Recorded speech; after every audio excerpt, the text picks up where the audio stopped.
Hello and thank you. I'm pleased to present our work entitled Platelet-activating factor acetylhydrolase is a biomarker of severe anaphylaxis in children. The question that motivated this work was, is there a blood test that can show when a child's allergic reaction is severe? And we focused on platelet-activating factor acetylhydrolase, or PAFAH for short. And we expected that PAFAH would be low in children with severe anaphylaxis, or an inverse relationship with severity. And we also wanted to know, can we use this PAFAH test when the child is well?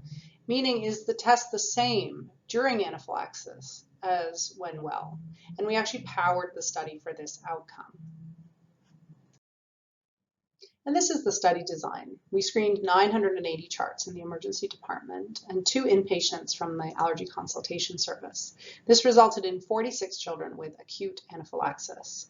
34 of the 46 had severe anaphylaxis, defined by a score that we used called the Brown grade. 3 out of 46 were actually admitted to the intensive care unit. And in these children, we measured platelet-activating factor acetylhydrolase, as well as PAF, the target of PAFAH. And we measured tryptase because it's one of the best known tests that we can use in anaphylaxis. We also looked at specific IgE tests to quantify their allergies. Of the 46 children, 36 came for follow-up. And in that time, we took another blood test so that we knew what their basal levels are, or their levels when they're well or in follow-up.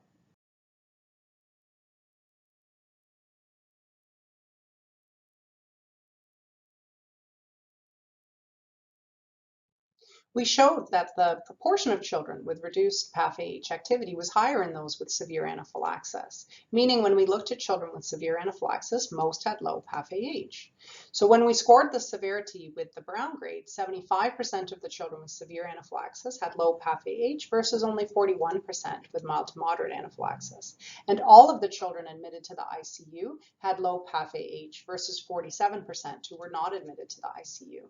These results are similar to what we find for elevated tryptase, where we see that the proportion of children with elevated tryptase was higher in children with severe anaphylaxis, although not significantly so, and was higher in children admitted to the ICU. On the bottom left, we can see that we also measured the average or mean levels of PAFAH and tryptase. The mean PAFAH activity was lower in those with severe anaphylaxis admitted to the intensive care unit, and similar results were found for elevated tryptase. Importantly, on the bottom right panel, when we saw the children in follow-up, we found that the PAFAH test was the same as when we saw them during anaphylaxis. The other tests were elevated during anaphylaxis and then settled down to their regular level. We can see that both PAF and tryptase were significantly elevated during anaphylaxis. We had wanted to know if the PAF-AH test was affected by anaphylaxis, or if this is a test that gave consistent results, no matter if the child was well or experiencing anaphylaxis.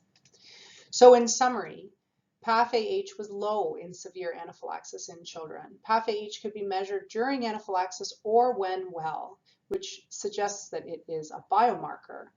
And it also suggests that the PAF pathway is involved in the severity of anaphylaxis as a mediator. Thank you very much.